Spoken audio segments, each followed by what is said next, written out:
Question.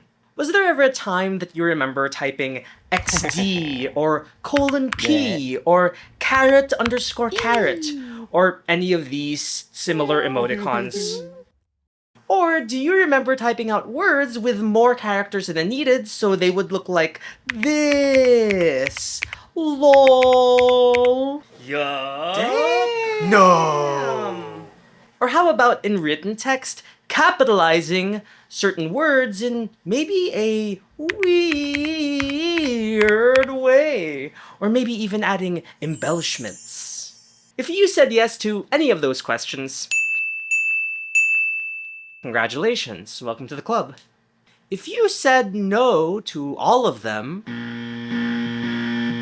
are you comfortable on there? Are you comfortable there on your throne of lies? What, you think you're better than us, huh?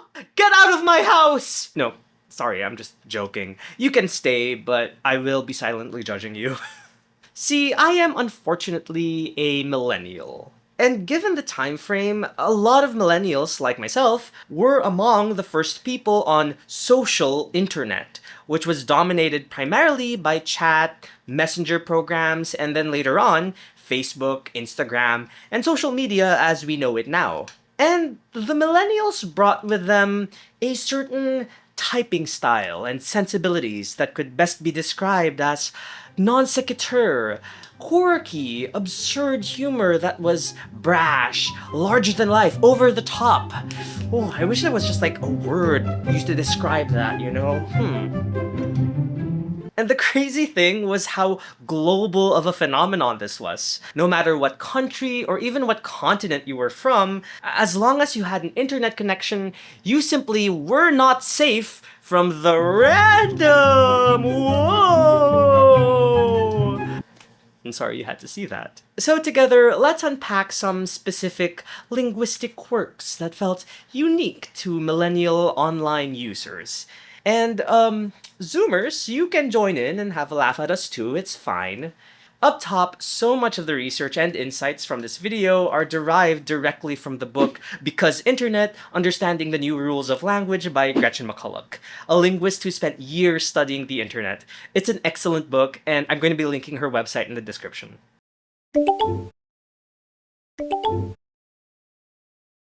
Okay, another question. What were your first memories of being online, like actively interacting with others on the internet? Were your first online memories from modern social media like Facebook or Twitter or Instagram? Or places maybe like Tumblr or LiveJournal or fanfic websites? Maybe something like Club Penguin or Neopets? Or what was the one with that hotel? What was that called? Oh yeah, Has Been Hotel.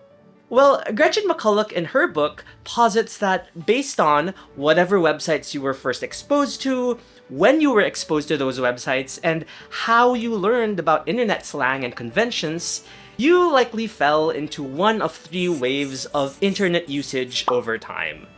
The first wave comprises people who Mcculloch refers to as old internet people, and their first exposure to the net was through websites like IRC, listservs, and Usenet.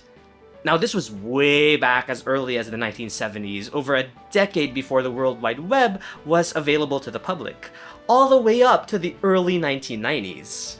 So this was obviously way before your IRL friends were just easily contactable or reachable on the internet. Majority of people simply weren't online back then.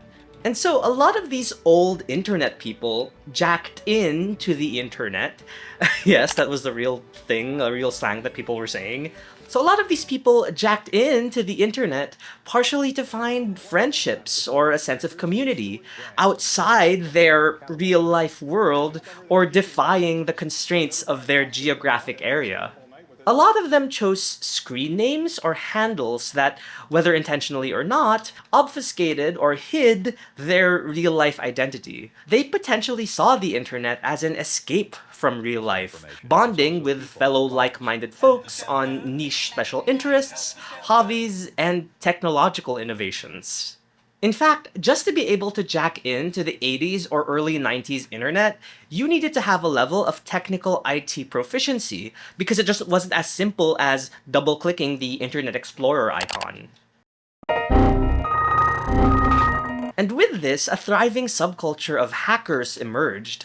Not that kind of hackers as perpetuated by Hollywood, but rather a group of skilled people united by this idealistic enthusiasm for what the internet could represent for the future. If it were pleasurable and enjoyable to explore real live, all human knowledge, suddenly you've got a very powerful learning tool.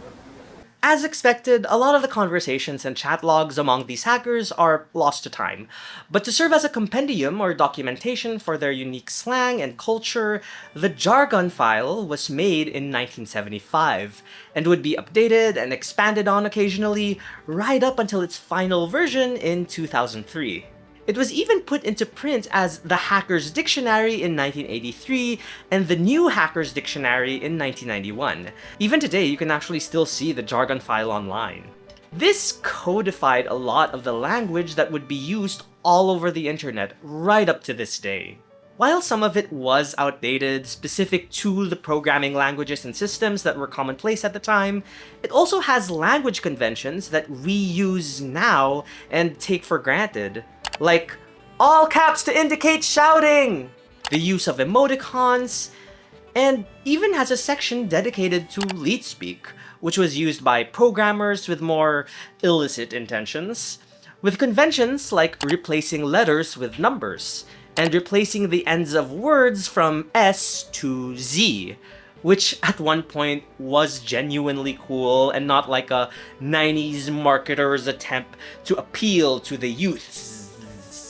While the jargon file didn't necessarily invent these conventions, it was one of the first to chronicle their definitions in a file that's now been preserved for decades. So if you ever said that your computer crashed, or if you followed a blog, that was first documented in the jargon file. Or even if you mentioned the concept of movie spoilers or Easter eggs, those were also on the jargon file before they became common mainstream usage. But for me, the part that I found most fascinating was a relatively short section on acronyms and abbreviations, being introduced in the 1990 version of the file, with shortcuts like BTW, NP, TINKS, WTF, BRB, and of course, the immortal LOL. So obviously all these are still in use to this very day, and that made me think, why is that? If you think about it, before the internet, abbreviations for clarificatory everyday phrases and interjections weren't really a thing. But I think it highlights this shift from speaking to writing as a means of communication over the internet. For instance, by the way is shorter to say than BTW. But BTW is obviously shorter to type. And unlike, say, writing handwritten letters where transmission is slow and you can take your time crafting and writing your words, you're writing in a chat room where feedback is instantaneous and you type almost as fast as you can read.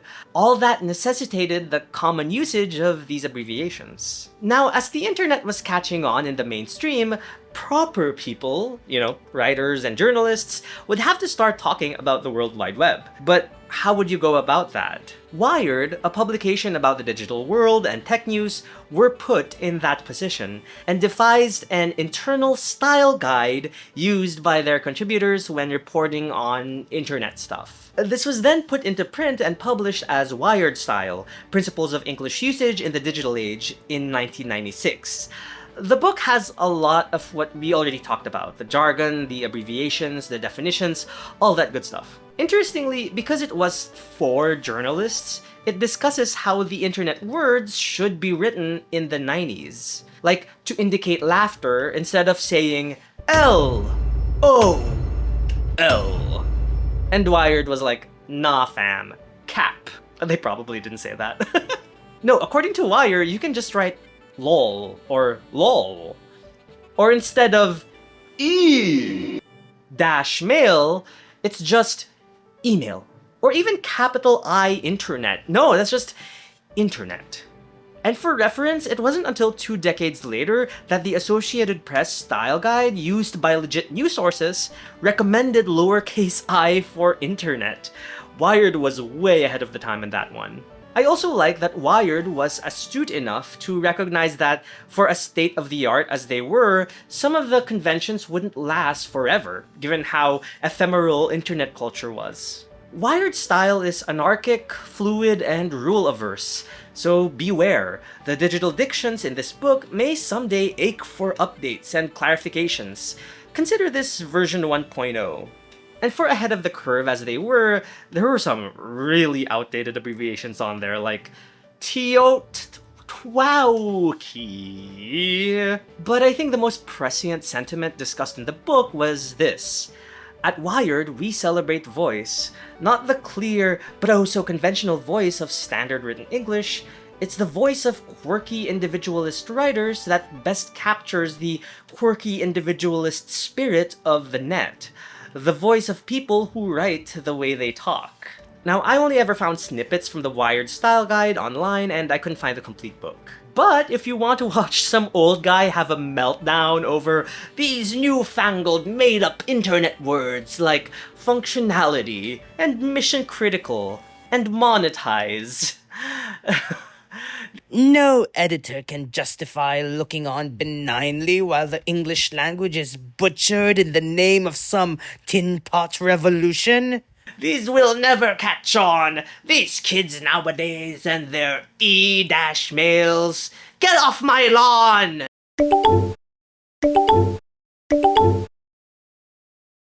So it was the world of old internet people, the world of LOLs and emoticons and lowercase I internet, all marked by this idealistic zeal for what the future of the internet could hold, that would then be inherited by those comprising the second wave. And I want to focus on a particular cohort within the second wave called full internet people, as described by Gretchen McCulloch. This is where I, and potentially you, also fall into. These were folks for whom their first exposure to the net was in the late 90s to mid-2000s, through websites like MySpace, Friendster, LiveJournal, and various messenger programs like MSN Messenger, AOL Instant Messenger, and Yahoo Messenger. Just through cultural osmosis, we learned a lot of these conventions, and LOL, BTW, WTF, BRB. Like, we were not the ones to come up with these shortcuts, but also we didn't have the guidance of a document like the jargon file or Wired style guide to show us what these meant. We most likely learned these things naturally from our friends. And while some of us did use the internet to connect with strangers online, I mean, this was the era of special interest forums and Something Awful, enough people were connected onto the internet that it's very likely that if you were a millennial, a lot of your friends and peer groups and people from school during your teen years were also online, even if just through Messenger or email. If you were in high school in the mid-2000s, you may have had memories of talking with your crush over IM, and then recalling those messages with your friends the next day so you could overanalyze what she could have possibly meant by calling you bro. Or your friend telling you about a really funny YouTube video they saw, and then having to wait until you get home to watch that video. But not before waiting 40 more minutes for that video to load on YouTube, because that's how the internet worked back then.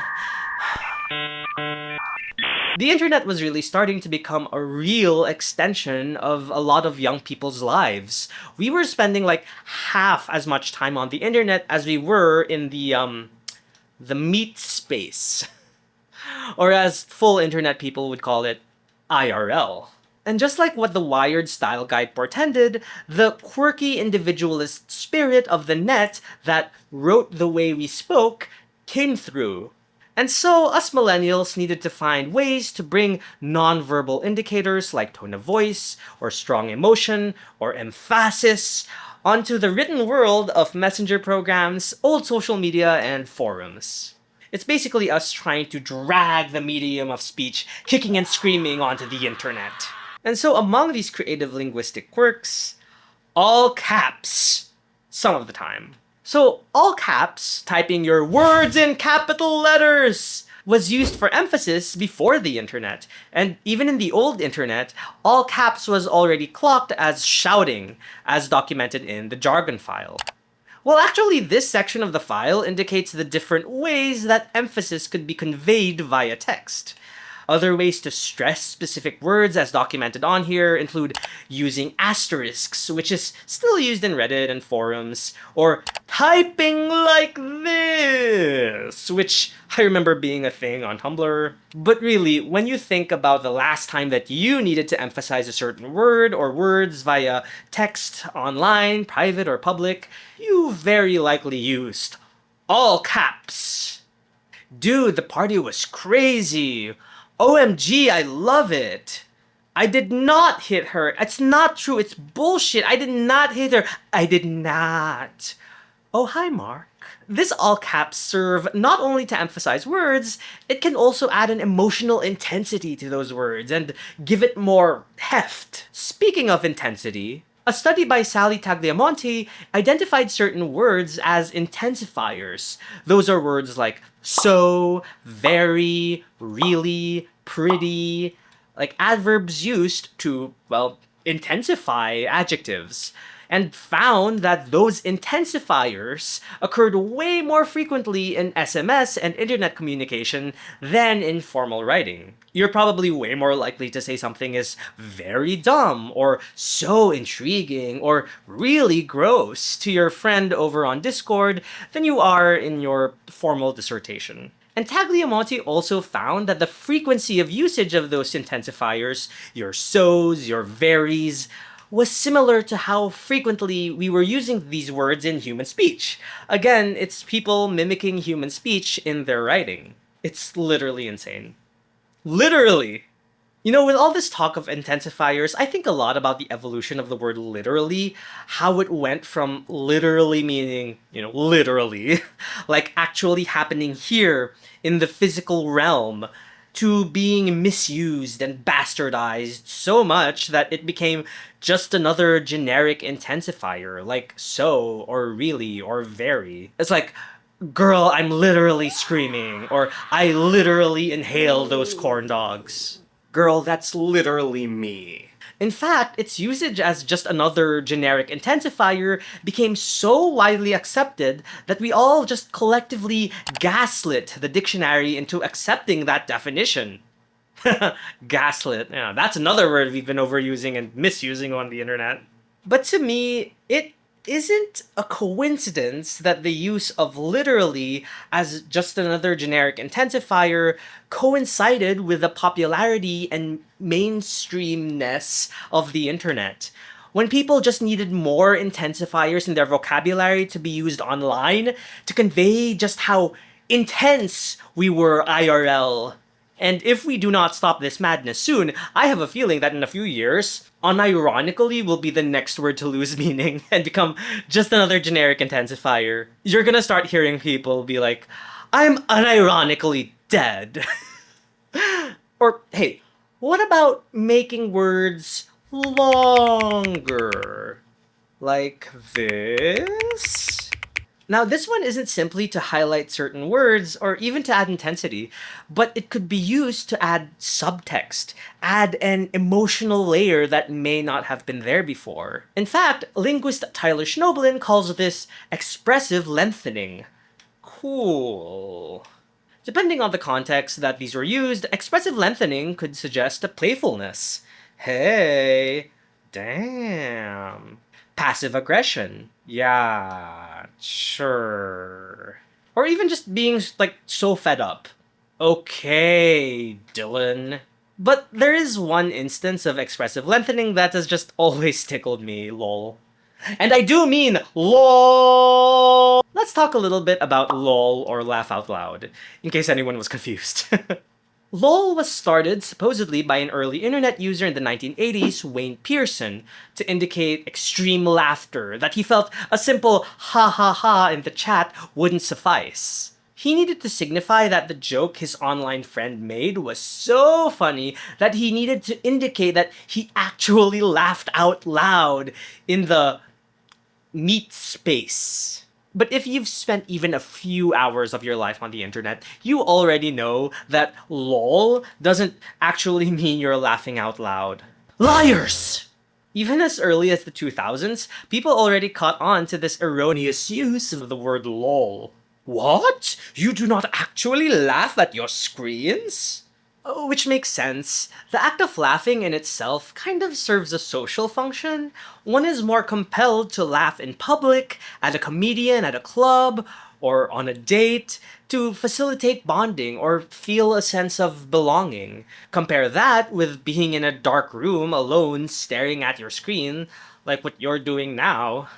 But you're not alone. I'm right here.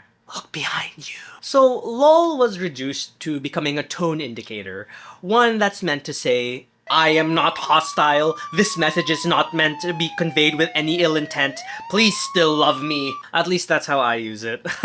So us millennials, we needed more to show that whatever our friend texted or whatever post we saw on social media wasn't simply worthy of a lol or a haha. No, it was actually funny. And so we got LOL, which for the uninitiated does not mean laugh out loud. It's like LOL, but bigger. Like ha ha ha ha ha ha. And honestly, you could kind of just lump that in with the more intense cousins like LMFAO or Rufflamau or lol or even oh my god. Which, believe it or not, is not an endorsement of polytheism. No, the funny thing, or the lol-worthy thing, I guess, is that those methods of expressive lengthening all these words quickly became passé too. Like, no matter how many O's that I put in my lol, whether it's capitalized or not, I'm still not actually laughing out loud when I'm in my dark room alone staring at my screen. And the explanation that I've settled on is that no matter how much we attempt to stretch the limits in order to adequately convey this over the internet, written text transmitted this quickly will never be enough to communicate our intensity, our energy, our passion that we feel IRL and how we want to come across in written speech. There's something severely limiting about how we communicate on the net, and we just needed to find new linguistic ways to adapt how we speak into how we write. I don't even consider this odd anymore, because in the words of millennials over the internet, I can't even. Okay, so we've talked about mimicking speech and bringing that energy onto the internet. But what if we want to take it the extra mile with language conventions that couldn't be mimicked in speech? Now, old internet people from the first wave, remember in IRC or Usenet, used screen names possibly to obscure their identity.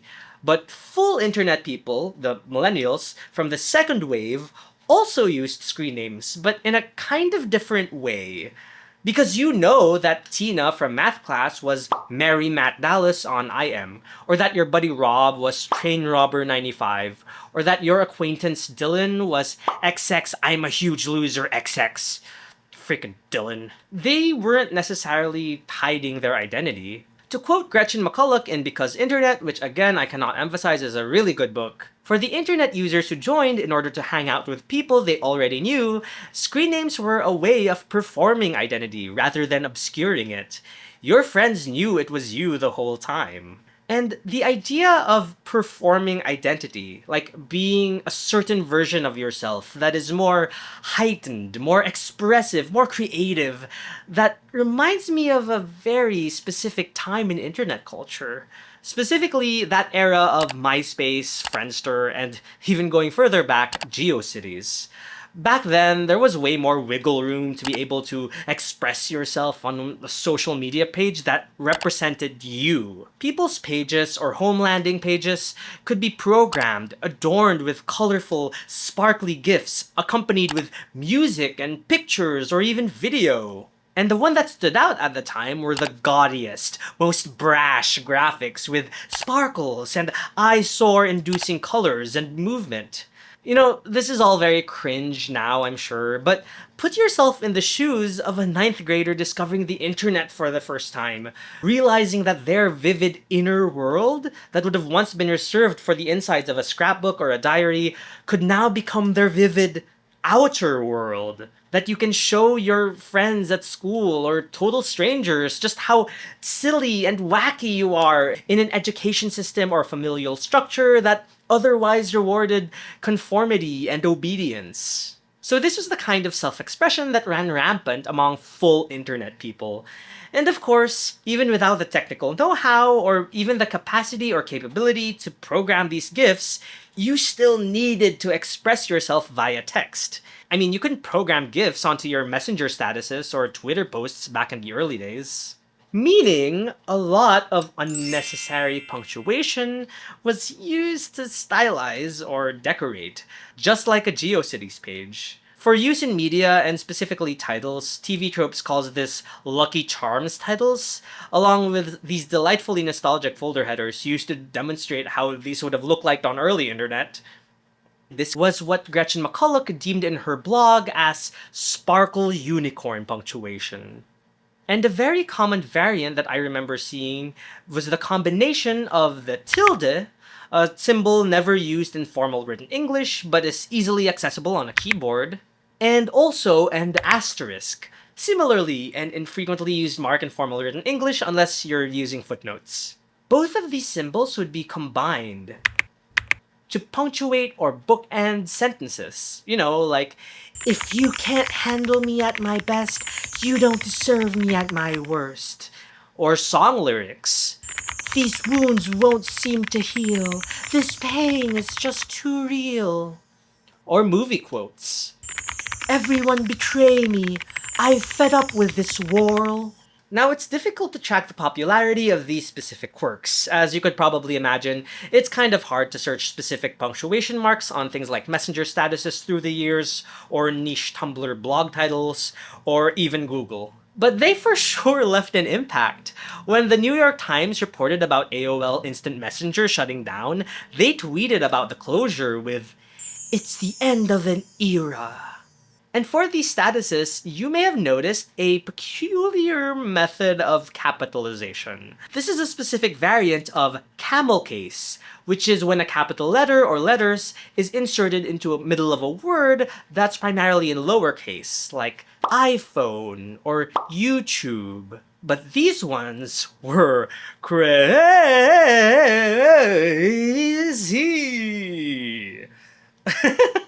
Me auditioning for the Glee project. Alternating capitals were a staple of this era of the internet. Many an instant messenger status utilized this unique typing style. So I couldn't really find any research about this particular writing style, at least in the Western world. So I looked a little bit closer to home. Now, I will talk about a phenomenon that's unique to my country, which might scare away some Americans or Westerners, but not you. I know that you're very worldly and sophisticated and interested to learn about different cultures, so I know that you'll be willing to listen to this portion of the video. But first... Okay, so I am in fact Filipino. Born, raised, lived here my whole life. Kita naman sa grad pics ko sa likod, diba? Anyway, one particular phenomenon that emerged in the Philippines around the late 2000s was Jejemon. The whole vibe of it was like loose baggy clothing and caps, distinct hand gestures, you know, stuff we see in other youth rebellion movements around the world.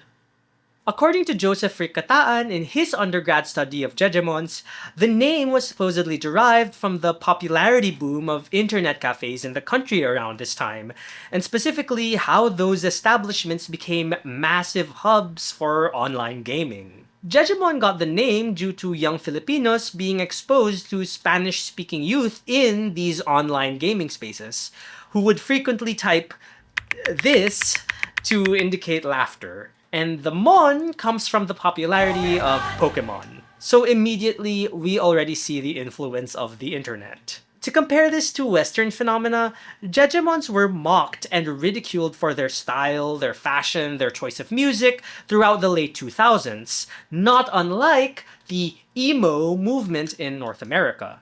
And there was also like an ugly classist undertone in making fun of Jejemons who were seen as less educated, not unlike the chav label in Britain. And the reason I bring Jejemons up in this video is because of the very unique way that they spoke, which is considered a social dialect or socialect called Jejenese, which combined English, Tagalog, the language of the Philippines, one of many ways that Filipinos tend to code switch, as well as internet speak.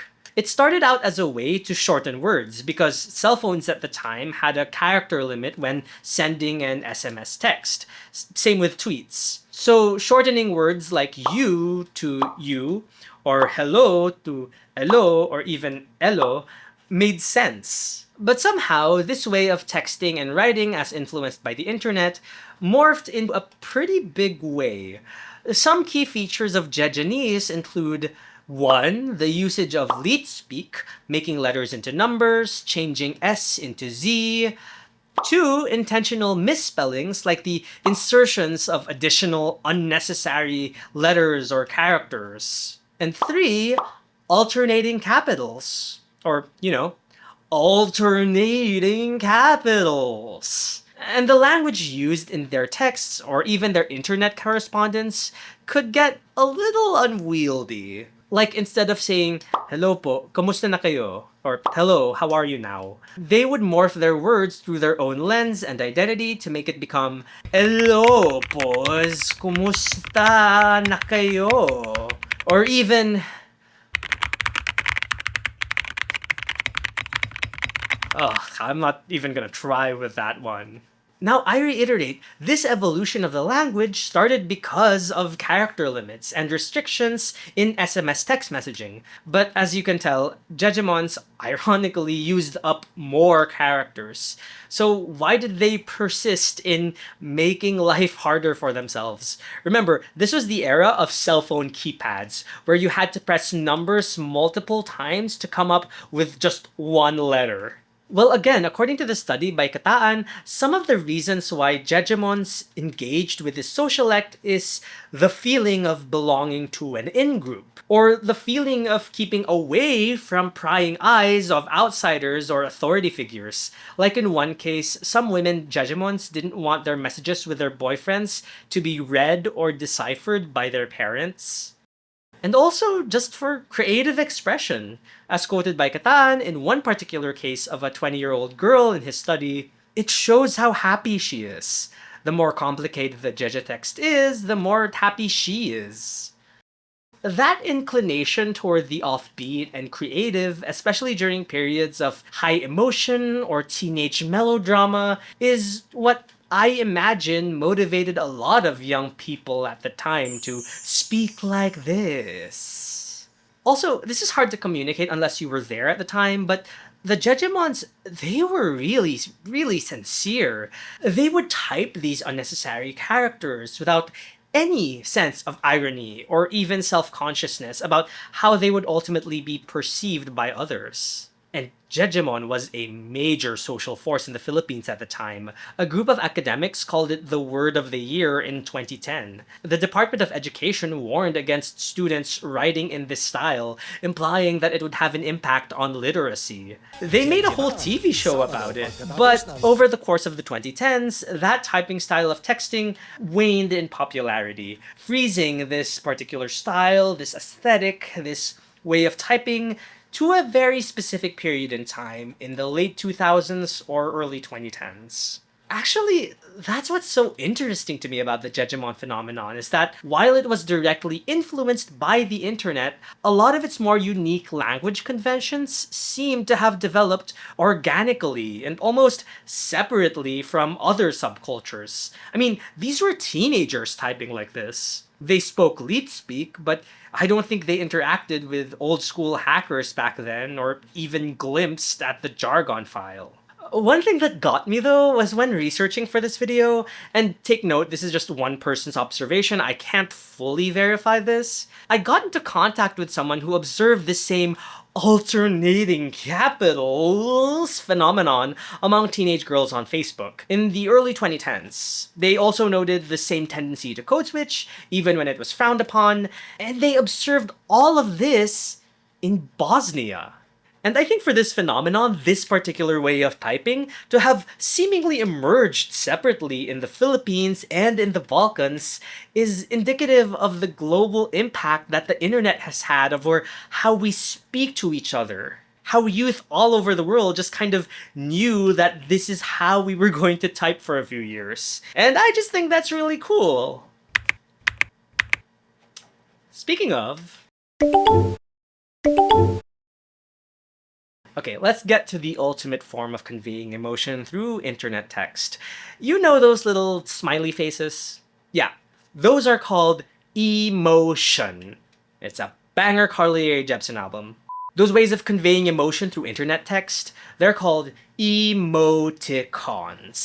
Now, if you're around my age, in which case I'm so sorry. Now, if you're around my age or younger, you likely take emoticons for granted. Using basic punctuation marks to depict faces or convey emotion is just something that's always been around for all of your online life. But no, this was something that had to be invented. In 1982, in University Carnegie Mellon's electronic bulletin board system, people had trouble distinguishing what were deemed jokes and what were serious. A lot of different symbols or joke indicators were proposed before computer scientist Scott Fahlman proposed, quote, "I propose that the following character sequence for joke markers, : closed parenthesis. Read it sideways. Actually, it is probably more economical to mark things that are not jokes given current trends. For this, use : open parenthesis. These emoticons, combination of emotions and icons, pretty quickly caught on with the rest of the internet. And again, we go back to that discrepancy between writing and speaking. When speaking, you have nonverbal cues, facial expression, intonation, tone, gesture. But in written word, you don't have that. So you need these indicators of tone to convey how you feel. And so emoticons like : open parenthesis, : closed parenthesis, : -p, or semicolon dash parenthesis, if you're feeling really freaky, became very frequently used. Less used, however, were emoticons like Bill Clinton and Annette Funicello. Do you kids even know who that is? Get off my lawn! And I think the widespread usage of emoticons, especially among millennials, was facilitated by how forums, and in particular instant messenger programs, automatically converted emoticons into graphics. So typing : parenthesis, without the dash by the way, we got rid of those, into the chat box would translate into an actual graphic of a happy face. Or typing : displayed a little kiss. Aw, that's cute. Remember, this was all in 2005 BCE, before centralized emojis. I believe this was a thing on AOL Instant Messenger, MSN Messenger, and what I specifically used a lot, Yahoo Messenger. Now, as emoticons were flourishing in the West, there was another simultaneous and similar phenomenon happening in Japan. Kaomuji, or what some people called Japanese emoticons, were starting to really catch on in Japan. Most of these kaomuji used Japanese characters, which were far more abundant than the letters and punctuation marks readily available on an English keyboard. And so there were far more emotions and actions and gestures that could be conveyed through these kaomuji. A few of them have even caught on in some of the English-speaking parts of the net, like throwing a table, throwing sparkles, and shrugging. Now, a lot of these didn't catch on with Western audiences though, because obviously you would need to have the Japanese characters readily available on your keyboard. But some of these kaomuji could be typed with Latin script or characters used in English, such as T_T, O_O, _carrot, dash, and of course, the ever-enduring UWU. One of the big advantages of Kaomoji over emoticons was their ability to be read horizontally. They did not need to be turned sideways. And a particular distinguishing feature, if you take a look at some of these Kaomoji, the eyes tend to be more expressive and varied, with the mouth staying neutral. It's just an underscore. Now, this stands in contrast to emoticons more used in the Anglosphere, where the eyes are more neutral and relatively unchanging, and the mouth is the one that changes. This actually ties into cultural differences between Americans and Japanese. A study by Masaki Yuki showed participants illustrated faces and manipulated photos of people's expressions, and concluded Americans weighted cues displayed in the mouth more when judging emotions, whereas Japanese tended to weigh cues in the eyes more than Americans. But when we talk about emoticons that use eyes, or ones that use mouths, there is one emoticon that uses both, and is used by legends. XD is the greatest emoticon of all time. No, I will not be taking any questions. Yes, I will die on that hill. And if you disagree with me, well then you can XD's nut! XD meant to represent a face going like, ha! I'm laughing! Whoa! It's so funny! Is basically the emoticon equivalent of the ubiquitous tears of joy emoji. It's a really versatile emoticon. It could be a tone indicator. I mean no harm. I am conveying a tone of friendliness and personability. Please still love me. Or it could be a way of indicating that you don't take yourself or your words or your ideas too seriously, which again, you can't quite do without tone or voice or facial expression. Now overall, emoticons started to fall off, getting replaced instead with emojis. Regrettably, XD has also fallen out of favor. I stopped using it because everybody else around me stopped using it, and I am nothing if not a conformist and a coward. And you can actually track the decline in the popularity of XD as an emoticon. Over at Urban Dictionary, one definition reads, "Another overused expression for laughter. It is slowly being adopted by the mainstream of internet." This was posted on January 5, 2009. Speaking of mainstream, do you know what happened a little over a month after that definition was posted? On February 13, 2009, Disney XD, a cable channel under the Disney umbrella, launched. It primarily targeted boys aged 6 to 14. When asked about the meaning behind the name Disney XD, Gary Marsh said that the name didn't really stand for anything and was just chosen because of, quote, positive attributes. I have no proof of this, but I am unshakably convinced that Disney went with that name because that's what all the cool boys on the interwebs were using. XD, XD, XD. The moment that brands start co-opting the hot, new, and cool thing by the cool young people, it ceases to be hot and new and cool. And it makes sense why Disney would name themselves after XD, with the Disney Channel's content becoming bigger and more brash and extreme. It almost felt like they were trying to outpace the content that was getting big on the internet. The content that was getting big on the internet. So we only looked at language so far, which is a big part, a really big part, of early internet culture. But there's another dimension I want to look at. See, when people started making content for the internet that went beyond just words on a screen or masterpieces of literary art, we would get more audio-visual material. Now, old heads would probably cite animations on Newgrounds, or Happy Tree Friends, which were definitely super influential, do not get me wrong. But I think that the top really blew over with... Alright, so here we are, in front of the elephants. Now, I'm going to try and not get all misty-eyed and reminiscent of early old YouTube, which I know I tend to do a lot.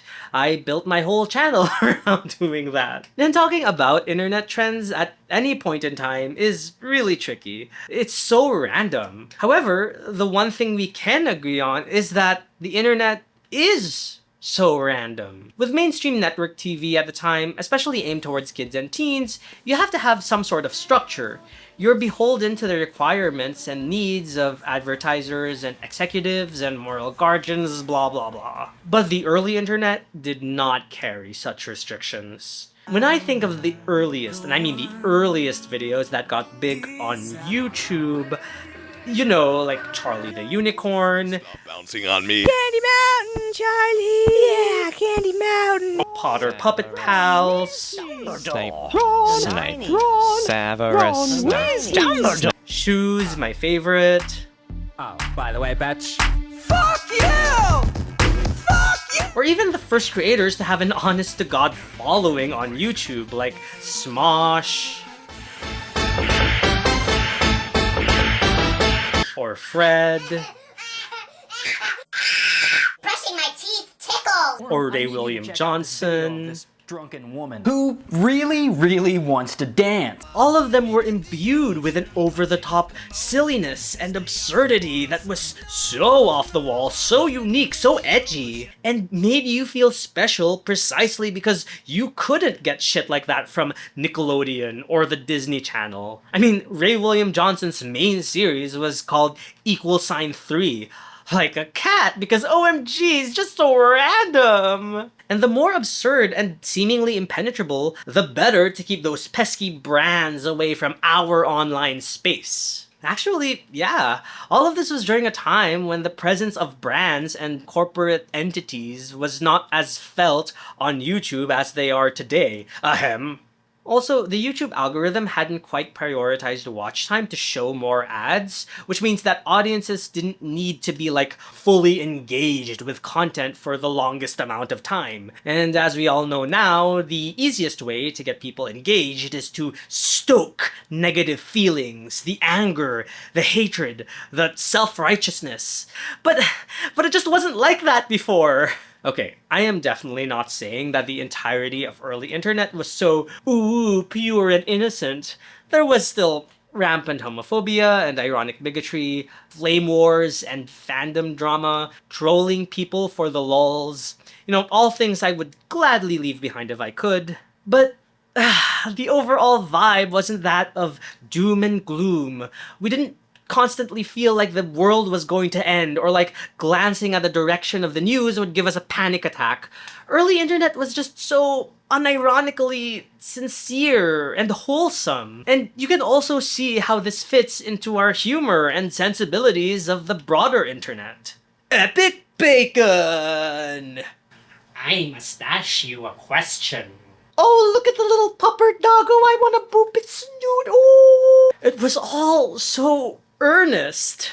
So it makes a lot of sense that this era of the internet, which was dominated by full internet people, was also saying things like LOLOLOLOL, or typing like this, or freely typing XD XD XD. In a piece for Vox, Rebecca Jennings describes the humor of this time and internet culture, quirky and weird, but ultimately wholesome.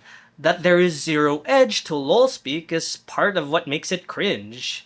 We were just sincerely conveying our unbridled enthusiasm for life, and it was good. Maybe things were better back then. Oh my god, just take me back. Oh my god, god. So earlier, we discussed Gresham McCulloch's framework of the 3 waves of the internet. There was the first wave of old internet people, the second wave of full internet people, and now we'll talk about the third wave. And one particular cohort in this group were the young'uns, McCulloch described as post-internet people. Those whose first exposure to the internet was likely social media as we know it today. Facebook, Instagram, Twitter. Those who grew up in the world of lol and excessive emoticons and random content. And just from the time frame, it's likely that a lot of the people that were part of this wave were Gen Z. But I want to make it clear, hashtag not all Zoomers. In case that there were any Gen Z folks who were watching the part earlier where I was talking about millennial quirks and were like, no, I'm Gen Z and I definitely talk like this. Don't worry, I see you. Olivia. But most notably for me, Gen Z was growing into an internet environment which was dominated by this bold, over-the-top millennial eagerness that notably was also starting to be co-opted by corporations and mass media, and worst of all, wine-aunts on Facebook. Oh no. In that same piece for Vox, Don Caldwell, editor-in-chief of Know Your Meme, says this: by 2014, platforms like Facebook and YouTube were so ubiquitous that all the memes and jokes had been shared to death.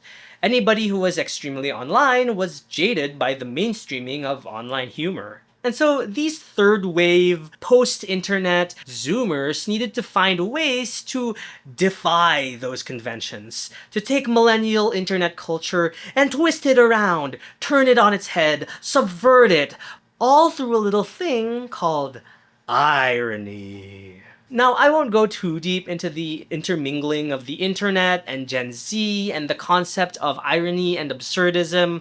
A lot of my YouTube contemporaries have discussed these concepts in detail. No, but seriously, go watch any of these videos. They're all fascinating and well presented. But what I am interested in looking at is how irony shifted internet language, like how we communicated with each other. So I want to ask, how do you communicate irony or sarcasm through text? Well, irony is super context dependent. If my friend asked me how my day was via text, and I listed all the horrible things that happened in that day, and I end with, overall, pretty good day, they would know that I was being sarcastic. I think the same could be said about browsing through forums where you have all the context from post to post on a thread. But what about Tumblr, or Reddit, or Facebook, or Twitter, where the necessary context may or may not be present in your post?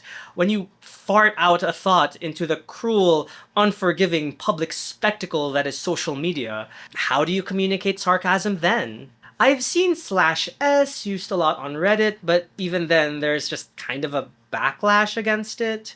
Well, Mcculloch, in her book, says that the tilde was used to communicate sarcasm on the internet at one point. So going back to that earlier example, if me having a bad day, if I said, overall, pretty good day, I could see that driving home the point of the irony, but I'll be honest, I don't really remember that being like a widespread thing, at least not in my circles. But I have seen articles reference it, and it's on Urban Dictionary, so I'm sure it was definitely used somewhere. With its particular connotation, according to a BuzzFeed reporter, being somewhere between sarcasm and a sort of mild self-deprecatory embarrassment.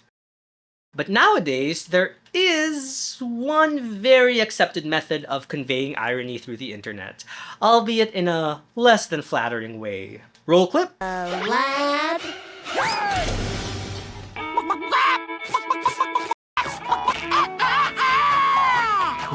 You don't have to be nasty about it. This screen cap from a 2012 episode is modern post-movie SpongeBob SquarePants' biggest contribution to the culture. According to Know Your Meme, this screen cap was posted onto Twitter on May 4, 2017. A day later, being posted again in this meme with a way different context. I don't even know her like that. I don't even know her like that. This way of capitalizing words to indicate sarcasm in a particularly disdainful or mocking way gradually caught on to the rest of the wider internet. And it's funny to me that it doesn't have anything to do with the SpongeBob chicken scene. Like, SpongeBob wasn't mocking anyone in this scene, but like now everyone associates this typing style with that SpongeBob frame. And I think that most people who are online today associate this alternating capitals method of typing with mockery and SpongeBob. It also shaped how we interpret these words. Like, I cannot read that New York Times tweet as anything other than, "It's the end of an era." So, to tie this back to quote-unquote millennial way of typing, the mocking SpongeBob meme or way of typing would not have caught on if people were still typing in that alternating capitals way to be quirky or to serve some other kind of social function. But we moved on from that. And it's crazy to me that something that was once seen as a sincere form of creative self-expression then became a symbol of mockery and contempt. To dunk on ideological opponents or people you find stupid and disagree with. It went from a satisfyingly unself-conscious marker of uniqueness and standing out from the crowd into a way to ridicule and sneer at others. And to me, if that doesn't just sum up the entire shift of the internet from a place of unbridled, earnest enthusiasm to an algorithm-driven cesspool of hatred and fear, I don't know what does. Like nowadays, I only ever see XD ever used ironically to harken back to a simpler time in internet culture, like OMG, so random, XD, XD, XD. Because now, I guess unself-conscious eagerness is cringe. Being genuinely excited about things is cringe. Caring about things is cringe. Look, I'm not saying that we should go back to typing like this, but maybe we can be less disdainful of this kind of sincere expression of oneself over the internet. Let people enjoy things. And hey, if anyone makes fun of you for using XD, well then they can XD's nuts! Hi, thank you so much for watching. First things first, this video would not have been possible without Gretchen Mcculloch's book, Because Internet, Understanding the New Rules of Language. I know I mentioned it a couple of times in the video, but it's an excellent book, and everything we covered in this video, that only comprises like 1/5 of what is in Gretchen's book, because it's just fantastic again. So I would really recommend that you seek it out, or at least visit her website, because she has a lot of resources about internet linguistics if you're interested in that. Secondly, I also have a Patreon and YouTube memberships available. You're actually seeing the names of the people who help contribute to that, so I couldn't be more thankful. If you want 2 hours so far of bonus content, of additional content from me that's a little bit more personal and more unscripted, I just have it open in my Patreon for just $2 a month. And there are going to also be more consistent offerings of this month to month, so do consider it if you are interested or have the capability to do so. But if not, hey, just liking and subscribing would mean a lot to me. Thank you so much for watching until the end. I really appreciate you being here, and until next time, bye-bye.